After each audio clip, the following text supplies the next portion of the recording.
শুভেচ্ছা। বাঙালিয়ানা প্রদেশের সংবাদে স্বাগত। শুরুতেই শুনে নিচ্ছি সংবাদ শিরোনাম।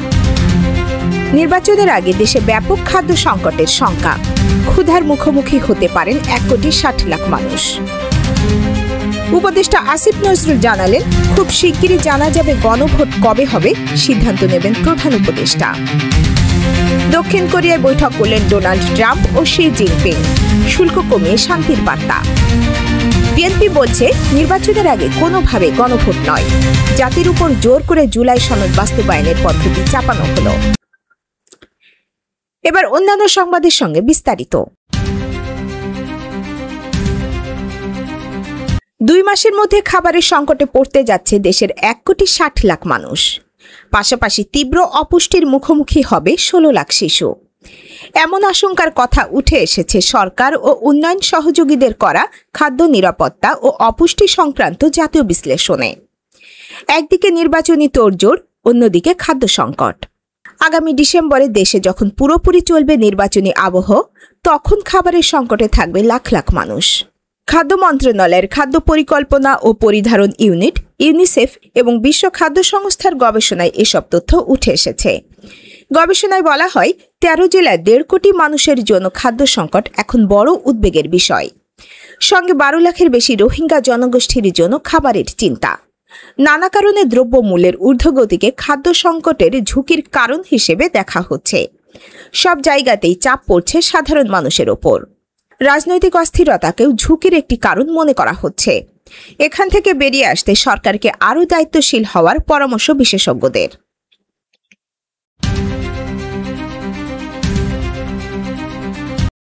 গণভোট কবে হবে সে বিষয়ে প্রধান উপদেষ্টা দ্রুতই সিদ্ধান্ত দেবেন বলে জানিয়েছেন আইন উপদেষ্টা অধ্যাপক আসিফ নজরুল। গণভোট নিয়ে বিএনপি ও জামায়াতে ইসলামীর পাল্টাপাল্টি অবস্থানের মধ্যে একথা বলেন তিনি।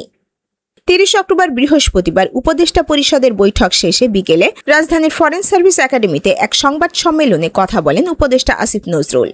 এ সময় প্রধান উপদেষ্টার প্রেস সচিব শফিকুল আলম উপস্থিত ছিলেন। গণভোট কবে হবে তা নিয়ে রাজনৈতিক দলগুলোর মধ্যে বিরোধ তীব্রতম পর্যায়ে পৌঁছে গেছে বলে মন্তব্য করেন উপদেষ্টা আসিফ নজরুল। তিনি বলেছেন, সিদ্ধান্ত নেবেন প্রধান উপদেষ্টা।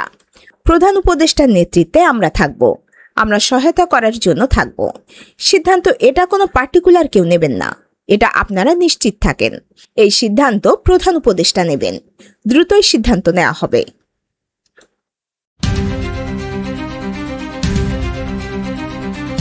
আগামী বছরের এপ্রিলে চীন সফরে যাবেন যুক্তরাষ্ট্রের প্রেসিডেন্ট ডোনাল্ড ট্রাম্প। দক্ষিণ কোরিয়ার বুসানে আজ বৃহস্পতিবার চীনের প্রেসিডেন্ট শি জিনপিং এর সঙ্গে বৈঠক শেষে ট্রাম্প নিজেই একথা বলেছেন। ট্রাম্প বলেন, তার ওই সফরের পর কোনো এক সময় শি যুক্তরাষ্ট্রে যাবেন। সেটা হতে পারে ওয়াশিংটন ডিসিতে অথবা ফ্লোরিডার পাম বিচে। বৃহস্পতিবার বৈঠককে দারুণ সফল বলে বর্ণনা করে ট্রাম্প বলেন, শি এবং তিনি প্রায় সব বিষয়ে একমত হতে পেরেছেন। মার্কিন প্রেসিডেন্ট আরও বলেন, আমাদের অসাধারণ সাফল্যের জন্য তারা আমাকে অভিনন্দন জানিয়েছেন। সির সঙ্গে বৈঠকের পর ট্রাম্প বলেছেন, চীনা পণ্যের ওপর আরোপ করা যুক্তরাষ্ট্রের সাধারণ শুল্ক হার 57% থেকে কমিয়ে 47% করা হয়েছে। এই শুল্ক হার তাৎক্ষণিকভাবে কার্যকর হবে। ট্রাম্প বলেছেন, চীনের সঙ্গে বিরল খনিজ বাণিজ্য নিয়ে সব মতবিরোধের নিষ্পত্তি হয়েছে, যদিও এ বিষয়ে বিস্তারিত আর কোনো তথ্য তিনি দেননি। ট্রাম্প বলেছেন, এবারের এশিয়া সফরে তিনি খুবই ব্যস্ত ছিলেন। উত্তর কোরিয়ার নেতা কিম জং উনের সঙ্গে বৈঠক করার সময় ছিল না তার। কিমের সঙ্গে বৈঠক করতে তিনি আবার আসবেন বলেও জানিয়েছেন।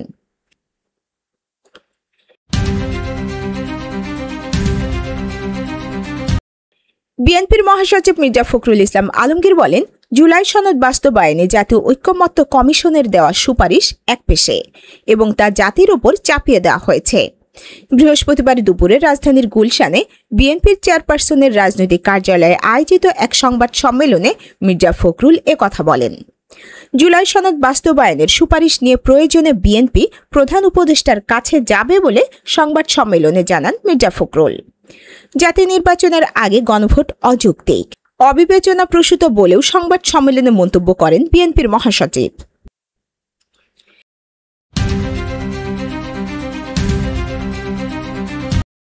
নির্বাচন কমিশনের প্রতীকের তালিকায় যুক্ত হয়েছে শাপলাকলি।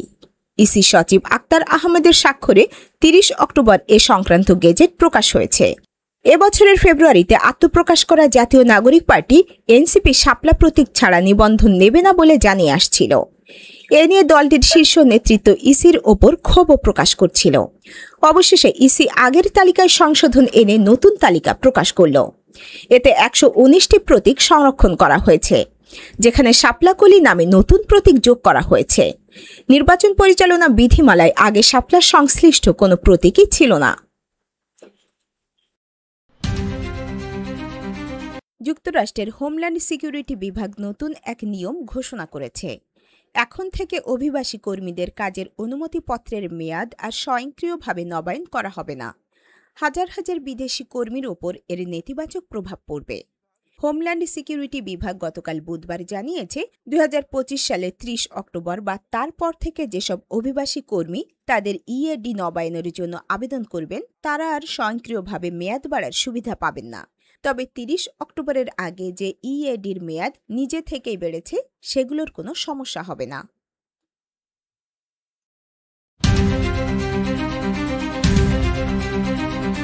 এমপিওভুক্ত শিক্ষকদের সংগঠন এমপিওভুক্ত শিক্ষা জাতীয়করণ প্রত্যাশী জোট বৃহস্পতিবার সকালে সচিবালয়ে বেতন কাঠামো নিয়ে পে কমিশনের সঙ্গে মত বিনিময় করেছে। এ সময় জোটের প্রতিনিধি দল তাদের 10 দফা প্রস্তাব তুলে ধরেছেন, যার মধ্যে রয়েছে এমপিওভুক্ত শিক্ষকদের সর্বনিম্ন মূল বেতন 30,000 টাকা ও সর্বোচ্চ মূল বেতন 1,56,000 টাকা করার দাবি। এই প্রস্তাবের মূল লক্ষ্য হল শিক্ষকদের বেতন কাঠামোতে উল্লেখযোগ্য পরিবর্তন এনে সরকারি কর্মীদের সমকক্ষ করা।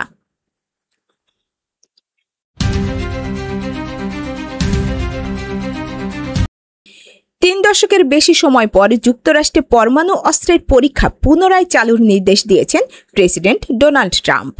রাশিয়া ও চীনের সঙ্গে সমতা বজায় রাখার যুক্তি দেখিয়ে তিনি সামরিক বাহিনীকে এ নির্দেশ দিয়েছেন। দক্ষিণ কোরিয়ায় চীনের প্রেসিডেন্ট শি জিনপিং এর সঙ্গে বৈঠকের ঠিক আগে সামাজিক যোগাযোগ মাধ্যমে দেওয়া পোস্টে ট্রাম্প বলেন, অন্যান্য দেশের পরীক্ষার কর্মসূচির কারণে আমি যুদ্ধ বিষয়ক দপ্তরকে সমান ভিত্তিতে আমাদের পারমাণবিক অস্ত্র পরীক্ষা শুরু করতে বলেছি। ট্রাম্পের ভাষ্যে, যুক্তরাষ্ট্রের হাতে বিশ্বের সবচেয়ে বড় পারমাণবিক ভাণ্ডার রয়েছে, রাশিয়া দ্বিতীয় আর চীন অনেক পিছিয়ে তৃতীয়। তবে চীনের কর্মসূচি 5 বছরের মধ্যেই সমান হয়ে যাবে বলেও তিনি সতর্ক করেন। 1992 সালের পর থেকে যুক্তরাষ্ট্র আর কোনো পারমাণবিক অস্ত্রের বিস্ফোরণমূলক পরীক্ষা চালায়নি।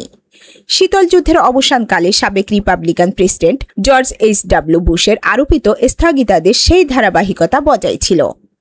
ট্রাম্পের নতুন নির্দেশ সেই দীর্ঘদিনের নীতিরই উল্টো মোড় নির্দেশ করছে। বাংলা প্রদেশের সংবাদ শেষ হলো। ধন্যবাদ।